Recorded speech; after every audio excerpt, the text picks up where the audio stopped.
All right, let's get started, guys. So what I'm going to do is I'm just going to start off with a little bit of an introduction about myself. And today's session is about professional learning communities. So professional learning communities, that's what we are going to be presenting about. So just to give you a bit of an idea about who I am and what I do. So I have been an IB educator teaching in the international laureate system since 2003. I have taught at different parts around the world, and I've taught the IGCSE curriculum, which is the Cambridge one. I've taught the A levels, which is again, like the US-based system. And currently, I'm teaching at a NESA-based school in Australia. So, New South Wales Standards and Education Authority.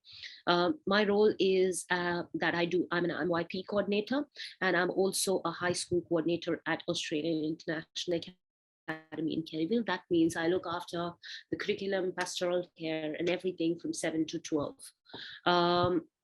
When you look at my role, obviously the nature of my role is working very closely with the students and teachers. So that's why one of the things that it does is gives me a very good insight into the mindset of the teachers and mindsets of the students and what are the needs of the school.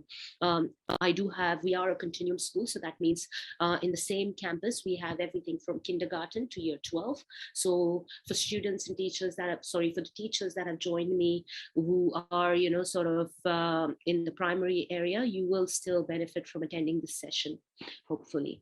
I've also got an educational background from India in engineering, after which I've done my postgraduate certificate in education in the UK. And recently I've also completed my advanced leadership program and through Australian Monash University. I'm very passionate about MYP and differentiation and STEM and professional learning. And I'm also a very passionate advocate about, positive mindset for teachers. So this is where today's session is coming about from, okay? Now, today what I want you to do is, before we start on the session, I want you to actually adjust your volume, mic volume, make sure that you're muted, okay? I want you to log into Pear Deck. So the way to log into Pear Deck, guys, is by actually going into joinpd.com. So the link is joinpd.com, and I want you to just enter this code. Okay, so please can I ask all of you to do that so that you can then be in my chat, and then I can actually see you, actually working through the different activities and things planned. Okay, now while you're doing that, I also want you to write down one thing, which is, what do you expect to get out of today's session? What is your main purpose of joining this session? So can I please ask you, as soon as you join, to type that response up so that you can all look at it. How can I become an efficient teacher? That's brilliant. Vijaya, are you not able to type on Pear Deck? Are you having trouble? Okay, you want me to type there? Okay, I thought I need to type. Okay, it's just so that, because what will happen is I'll minimize this chat window after, so that way, we have all of this and everyone will get a copy of this as well. So that way, we all are taking away the resources with the slide notes and everything. So you don't have to, you can fully engage without actually bothering to write down things. All right, perfect. So I'm actually, without further ado, I'm actually going to continue further. And all the things that you've written, to enhance professional learning, to become an efficient teacher, all of these are actually what I'm going to be addressing in today's session. Okay. Now, if at any point you want me to answer any question, or if you have any doubt, please unmute yourself and ask the question, because as you can see from my view, I've actually minimized the window, so I won't be able to see the chat that you're talking about. And everything that's coming in this slide actually will be shared by you with you. So I will be sharing all of these resources now. Just to give you an idea of what is PLT and where it's coming from. So all of this that I'm talking about is actually a very well-researched piece of work, and it comes through a book called Learn by Doing, a handbook for professional learning communities at work. And it was actually written by someone called Richard Dufour and Dufour model, which is Richard and Rebecca. And they actually came up with this model of professional learning, which actually helps us bring about a cultural change in school. Now, this model, how I came across is you're already aware that I'm in Australia. In Australia, there's a state called Victoria, and Victorian government actually takes education very seriously, and they actually have a very good improvement plan in place. And one of the things that forms the backbone of the improvement plan is professional learning community. So that's how I first came across this. That was a couple of years ago when I was doing my leadership course, as I said, and I took on the challenge of then starting professional learning or PLC at my school. You won't believe it. It's come to a stage now where I sometimes say, oh, you know what, I don't want to be a part of it. And they all say, no, no, no, no, but we have to do this. We have to do this. I know it takes time away, but we want this. This is what really makes a shift. So, so that's the kind of impact professional learning has. Now, if you obviously, some people are good with reading, and some people want to get the full context of things. So I've tried my best to give you that through this presentation, but in case you want more information, please feel free to look at these websites. So why do we need PLC? As teachers, PLC, basically, teaching can be very isolating, right? We are constantly receiving complaints from parents, students, teachers, everyone, expects us to be the solution finder. But that's not always going to happen. What we need is to have a community that supports us. And who better than other teachers that are actually facing the same situation? So that's what PLC is.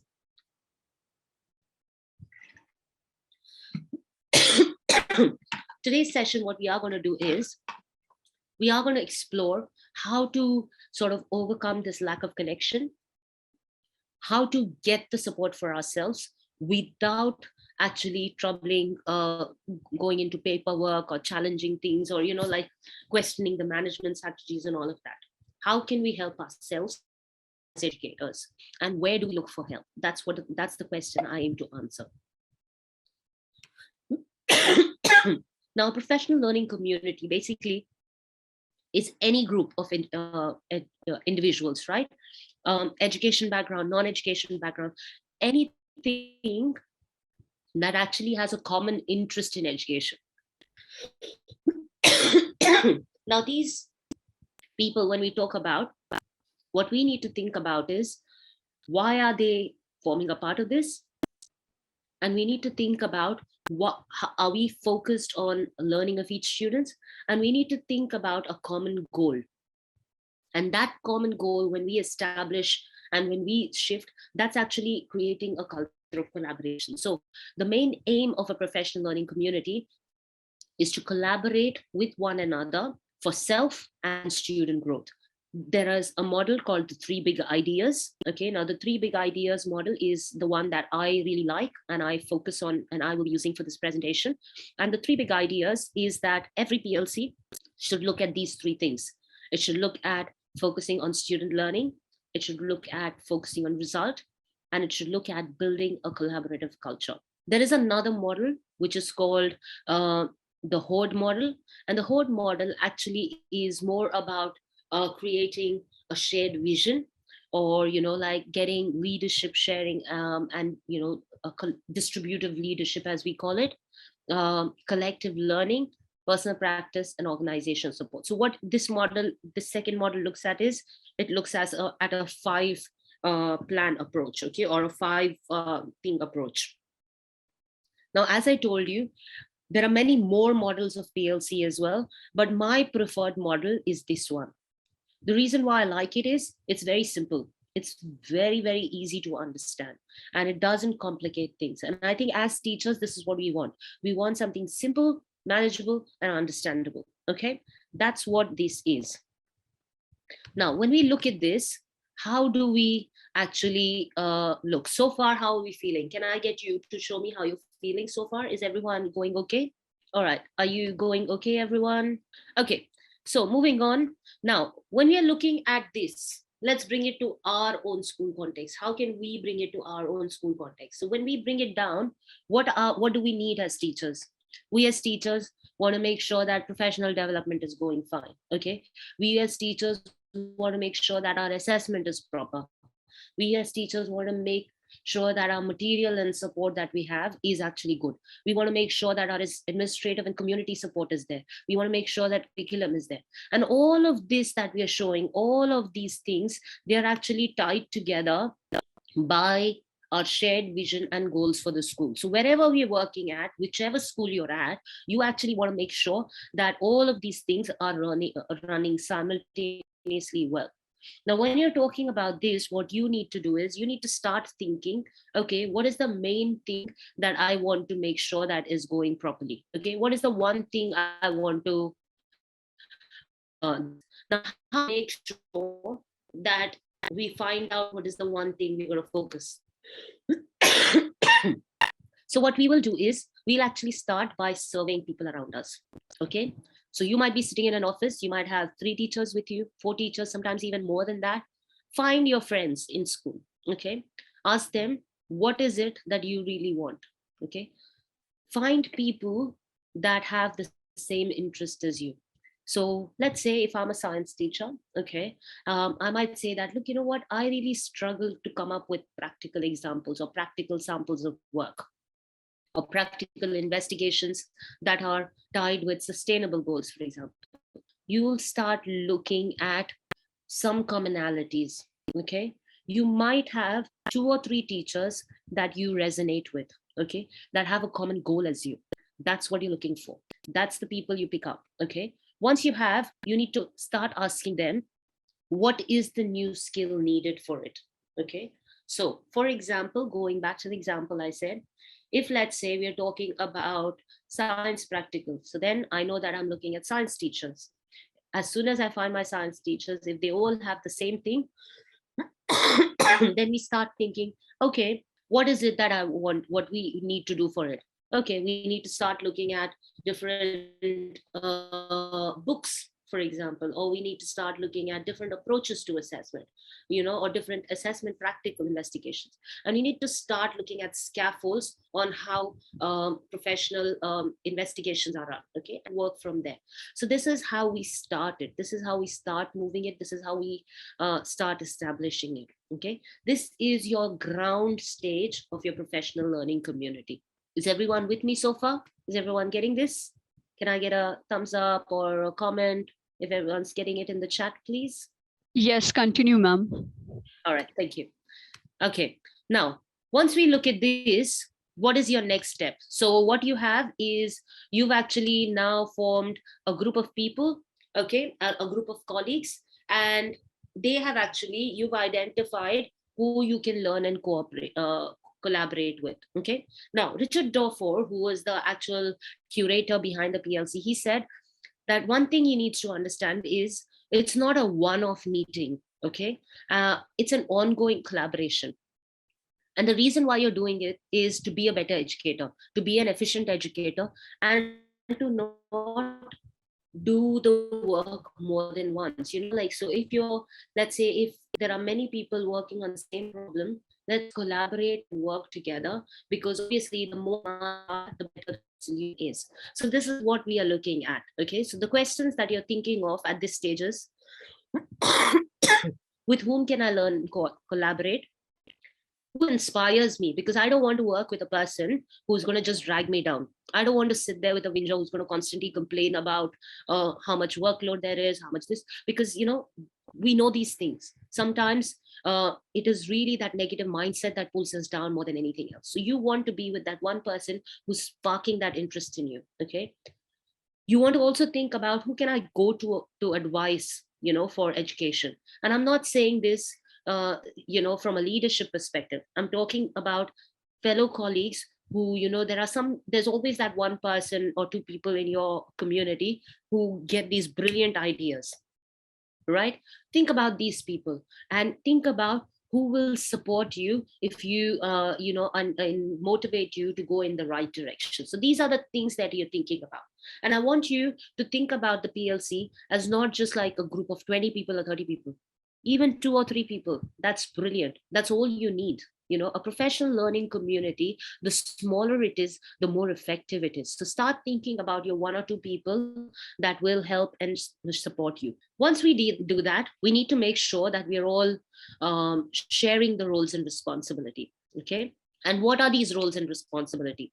The roles and responsibilities are that we are making sure everyone is learning, all the students are learning, making sure that everyone is included in the learning. So that means catering for them, making sure that there is a culture of collaboration in amongst the teachers. So healthy competition, healthy environment where everyone is sort of sharing their ideas and working with one another, but not pulling each other down. It's not a race of, oh, you know what, I'm going to give this idea and I'm going to make sure that everyone knows it was my idea. It's a team effort. So we are focusing on teamwork, and we are focusing on getting better results, because at the end of the day, we all know that's what the management wants, results, right? And we're making sure that we are not being biased in our decisions. So making sure decisions are data driven, driven based on a lot of thought, a lot of process, a lot of idea. Now, obviously, these are big ideas, right? These are big roles and responsibilities to think about. If you want to narrow it down, you can narrow it down very easily into 3 things, 3 big ideas only. Okay. The first big idea is learning. Okay. So think about what kind of learning is happening in your school. When you're looking at that learning, do you want to raise the bar? So raise the bar as in, currently all my students are getting, say, B's and C's, and I want to make it A's. Or currently only 20% of my students are getting A's, I want to make it 50%. Or is it closing the gap? Closing the gap means that I have students who are like, 20% who have A's, but I also have 20% that have D's. Okay, so I want to narrow it and make sure all my students are in the A and B. So this one, think about which part you're in. Do you want to raise the bar, or do you want to close the gap? Okay, whatever it takes, whatever your choice. Okay. The third thing when it comes to learning is focus that not what the curriculum is taught. Okay, you don't want to bother about how much you taught, because quality goes out the window when you're only focused on teaching. What you need to think about is what was learned. Okay, how much do students take away from it? How much do they retain?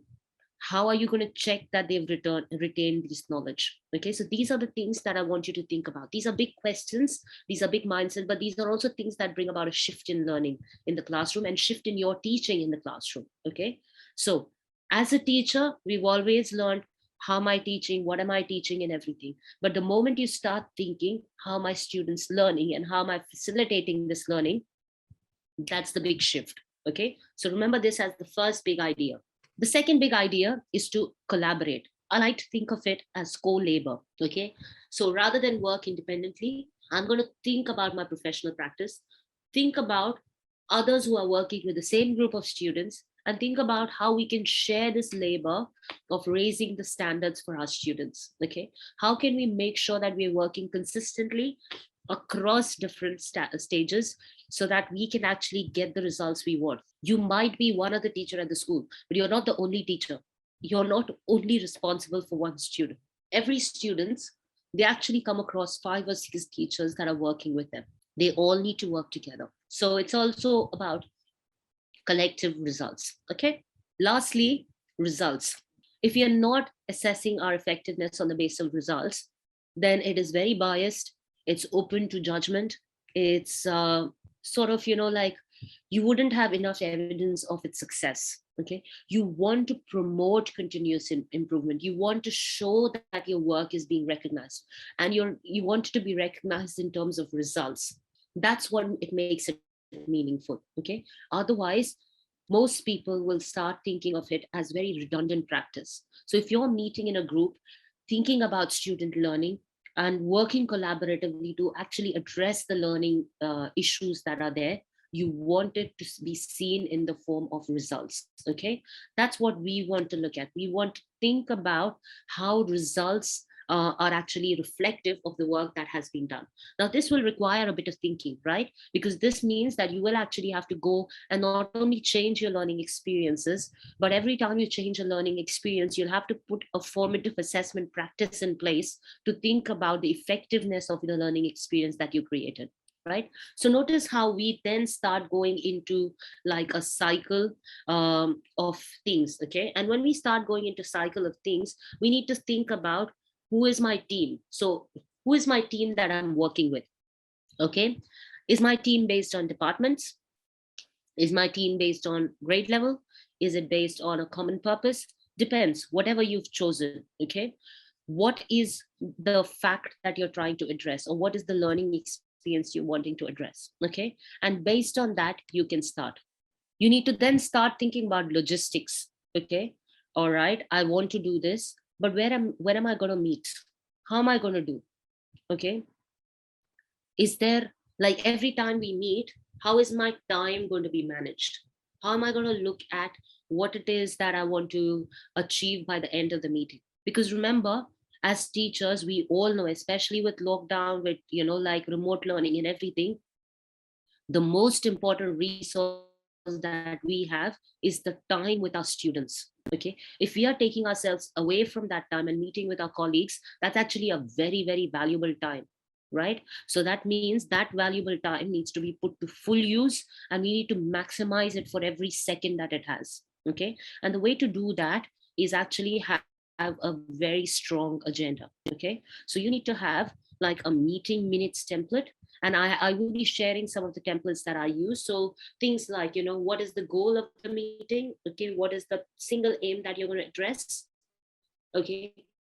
How you're going to address it, and what's the professional learning needed for it, and what is the action statement that is needed for it. So something very simple that actually addresses all these aspects. We then also need to start thinking about maintaining a reflective journal.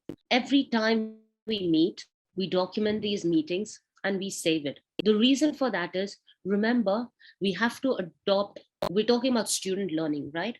Our student crowd is going to change.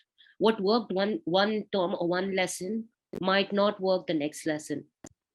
But just because it didn't work that lesson doesn't mean it will not work in the future. So you need to keep record of it, because what you've done is you've actually changed every single lesson into an excellent professional learning. Okay, every single lesson design has been turned into professional learning. And if you've done that, you don't want to lose that. That would be the worst kind of crime you would do to yourself. Okay, so always, when you have a professional learning community meeting, because of the things that are discussed there, because of the value of the things that are discussed there, you need to reflect and save that meeting notes. Okay, if I were to sum up all of this, it actually comes to this model. Okay, what is it that teachers want students to know? That was our first question that we asked. Okay, so set a common standard. What are we aiming for, okay, for the lesson? How are we going to measure what measure that learning to take place? So let's say if I want the students to know how to answer long answer questions, okay, how will we measure it? Probably give them a test on, like, or a short formative quiz based on a long answer question that they want. Now comes the collective ability of the teachers. How can we support one another in making sure that this aim is fulfilled properly? In this, what you do is we start thinking about research that each of us have come across. We look at resources that each of us have. We look at who's best, whose results are most powerful when it comes to those kind of things. Okay, let's say if I, as I said, if I'm giving the example of how to address long answer question, there might be a teacher in your group who actually has very good strength in addressing that. So she's actually very good, or he's actually very good in making sure the students learn that. You're going to approach that teacher and tap the ability of that teacher and say, look, you know what, this is my goal, I want to know how you do it. Okay, it will be a quick 10-minute meeting to know strategies that they are going to get to that. And trust me, when we look at all the teachers within our community, even if we are a group of 2 or 3, All of us have different people that we've connected with over our teaching careers. We all know who to tap into different things. It's about bringing that person to the group. Okay, so if me, a teacher X and teacher Y want to know who, I might say, oh, you know what, Shiv, who's just joined this group, is actually very, very good at this, and I'm going to ask him to come and help us and teach us. So I'm using my professional network then to bring the learning to the community of 3 teachers that we have established. Okay, what that will do is it will upskill all the 3 teachers. As soon as Shiv shares his knowledge with us, we will go implement it, come back with our new learning and effectiveness, and discuss what's happened. Okay, we can then discuss that, look, you know what, I really enjoyed this, I really liked this, but you know what, this was what I noticed. We will then go back and discuss and formulate an upskilling plan. Okay, all right, you know what, maybe let's try this. We go back and test it again. That's this reflection. Once we complete this, we then come up with a new model. Sorry guys, as you know, my voice is really bad today, but I'm actually trying. And I'm sure, and apologize for any inconvenience. All right, so we've now gone in a full circle and come back right to the start. We've identified what we want to learn. We've thought about how we measure. We then tapped into the collective abilities of the teachers. We reflected on what we learned, and we went back to improving or selected a new goal, whatever it is that you want to do, and gone in a full circle. This is the rotational plan that professional learning communities work on. What you might have noticed in this is you actually are, yes?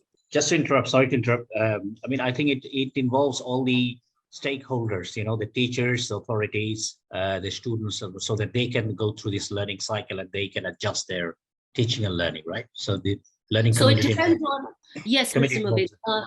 So it depends on what your identified people are, right? So let's say if I have a professional learning community, and I'm actually a part of multiple professional learning communities in my school. I have one learning community, which is looking after teacher professional development. So it is my PYP coordinator, my MYP coordinator, and DP coordinator. So MYP coordinator, me, and all 3 of us, we always think about, okay, you know what is lacking in our teachers throughout, or what is it that we need to address? And we work on that. We upskill ourselves, train our teachers, come back. There is another professional learning community that runs within each department, okay? And they are actually looking at different things. There is also a professional learning community that runs between me and some other teachers who just want to develop international teaching experience, you know? So it depends on what is the need.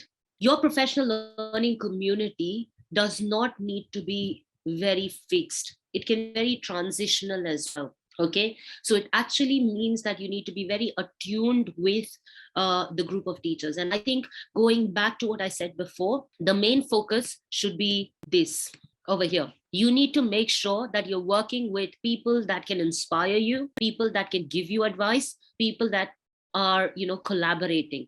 So you don't want to work with someone, every other resource is already available to you, right, Mubin? So what you need to do is, if let's say you are a group of 3 teachers who decide that this is what we want, you know who your management process is at the school, you know who you can approach and get that. Okay, but the plan that you need, if one person designs it, it's never effective. It's more effective when you're utilizing the things within the school, when you're utilizing the things that actually are a part of your school culture already. Okay, so we are talking about looking at your team of teachers and looking at coming up for a plan for this. So this actually, what you need for this is definitely an approval for a meeting time, but that approval for meeting time can be after school hours, it can be during lunch, it could be during one of your registered free times for the teachers.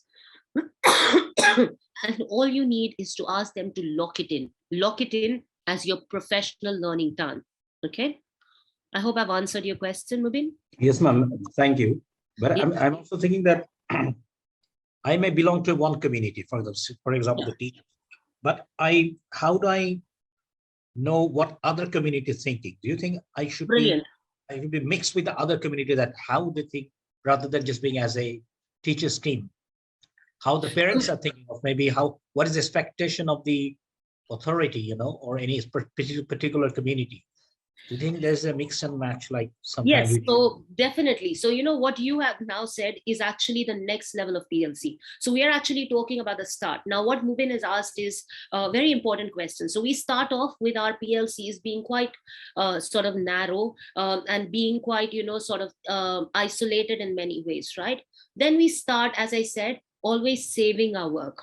Now, when we save this work, if we start saving it in a shared folder so that it's accessible to other PLCs, that also gives you access to theirs. So like, I'll give you an example in the PLC in my school, and I'm just going to quickly share my hard disk for this. If I can open it, actually, now what you'll notice is this is how we save it in our school. Okay. So if you notice, all the professional learning communities that I've had from 2014 are over there. Okay. Now, if I were to look at, let's say, one example, you'll notice that there are 3 different PLCs that I have. Okay. There is a PLC for primary, PYP. There is PLC for middle years program, and there is a PLC for diploma program. And what you'll notice is all the work for the individual PLCs within it is saved. So if I were to look at science, you'll notice my evidence there, you'll notice my meeting minutes there, and all of that. So every time we've met for collaboration, and I'll show you one example, you will be able to see who attended, okay, what was done, what are the things that need to be done, okay, and is there like other professional development that needs to happen for it. So you'll notice that what we have done is we've actually come up within our first PLC meeting a template for saving everything so that everyone knows what we are doing, right? So the template is very simple, and it's our team minutes template. And this team minutes template actually has like the administrative bit. Okay, who's taking the minutes today, who's doing the paperwork today, and what other paperwork needs to be done. Then there is the main part, which is the collaboration. Now, in collaboration, what the goal that we have, right? So if our goal was looking at curriculum matters, I've got that there, unit planning. Okay, you know what? Let's look at what is this. And then we have what is it that we are looking at, so my own learning or our teachers learning. Okay, so notice over here, see how it says we needed more school-based assessments or investigation. That was an identified area by the teachers in our mini group. Okay, when we did that, we identified that what, always marking is an issue, because we want to do tests, but then we don't have the time and students don't necessarily read the feedback. So how are we going to do that? So we said, okay, let's try peer marking as one of the strategies to improve assessment and to make sure that students are reading and following the rubric, because that's what we wanted, right? And then we also discussed that, okay, what about if we have one such assessment only per term, and then make it more sort of balanced across. And we came up with this plan, this plan of having a balance of topic tests and written exam, so that students are prepared for that. So what are we going to do going forward? Our implementation plan was that we were going to implement peer marking, and we were going to come back and discuss it. Okay, so we had, each of us were working on developing a strategy or a template for peer marking, and then actually using that in our classroom, and then coming back and discussing it. So I hope. Do you mean the students mark their work themselves? That's right, because that was a strategy. Like, we don't want. So the problem in that particular thing that we were trying to address was that we always mark their work, and we as teachers give them feedback, and then we don't know how many of these people are actually reading the feedback given, right? Sometimes we even have very nice scaffolds and rubric, and then when students bring back the answers for their assessment, we notice that they've not used any of it. So how do we make sure that they are using the templates created by the teachers or the support resources created by them? So we said, all right, let them mark it and let them see what we are seeing. That was the aim of that PLC, and it's something very small. Yeah, sorry to interrupt you, but don't you feel that this will be a fair assessment? Do you think? Won't it be biased? No, because I'll tell you why. Now we are talking. These are the questions that will happen. When we are having this kind of a conversation between Mubin, you and me, notice how we formed a professional learning community. So my next question, if I'm looking at my cycle, so we went to, okay, how do we get students to read the thing? We said, okay, one strategy is going to be peer marking, but reflection and what needs to change now is, as you said, how do we make it fair? So we need to now think about, all right, let's look at peer marking strategies that will make it fair. So one of the things that we did at that time was we never got one student to mark the whole assessment. We kept moving it forward. Same thing like standardization, right? Yeah, So we'll provide, probably we'll provide the mark scheme so that they can follow structure and they can mark that's them. right. Even within the mark scheme, we could have people actually give like 3 people mark the same piece of work, right? And then you have the combined marks displayed, right? So all of these strategies started coming into place. Now, when we had this, one of the things that we actually realized was the students started using the mark scheme.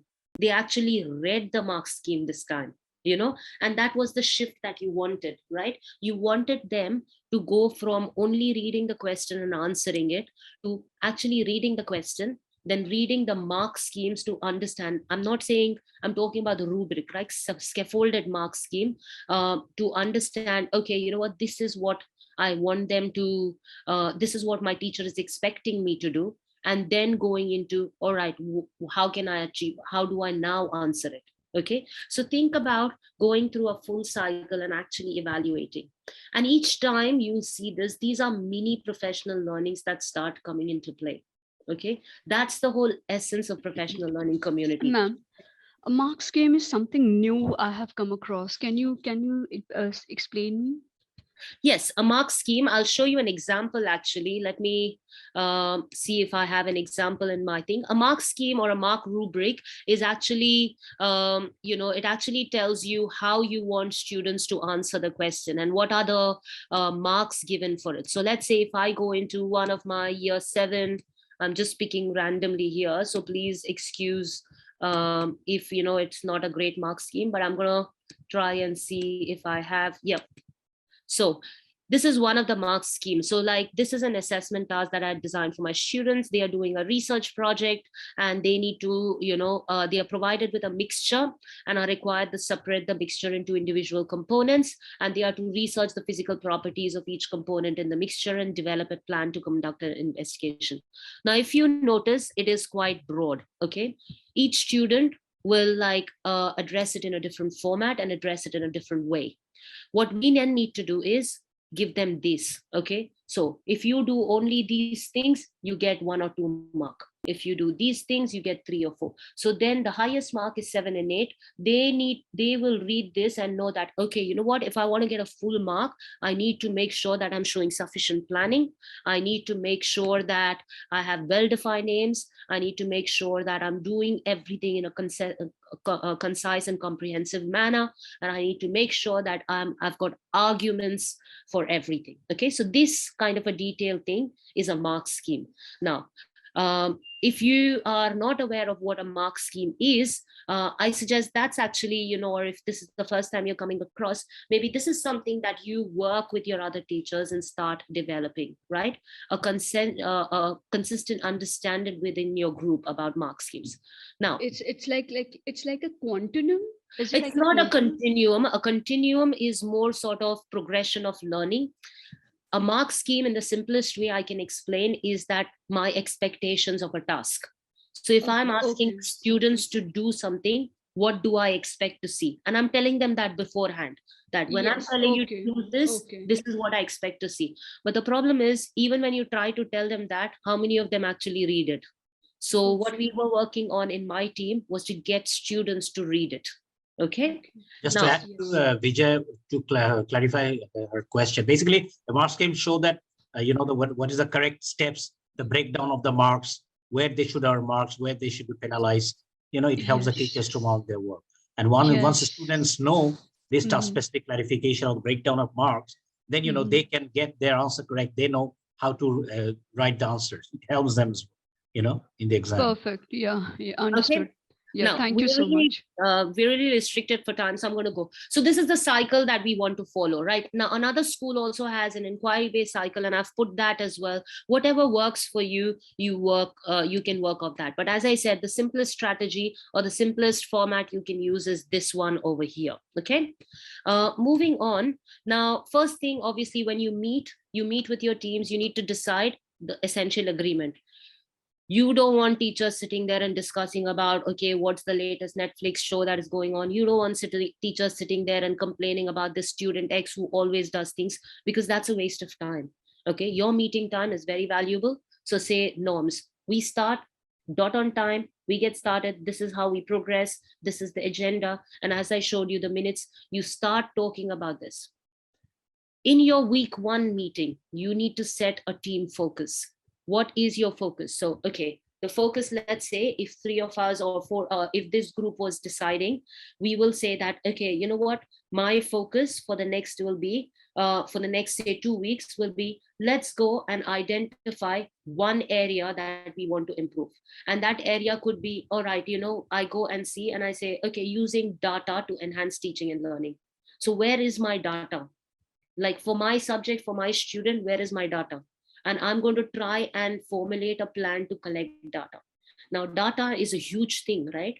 Now this itself, if my team focus is data, using data to enhance teaching and learning, it could take me an entire year to get this done. Okay, why? Because I'm going to start thinking about, all right, what are the different assessments? So I might ask, say, Mubin, what are the assessments that you do in class? How do you collect data for your students? Then I might ask, say, Shiv again, who was there, or Archana, how do you collect data?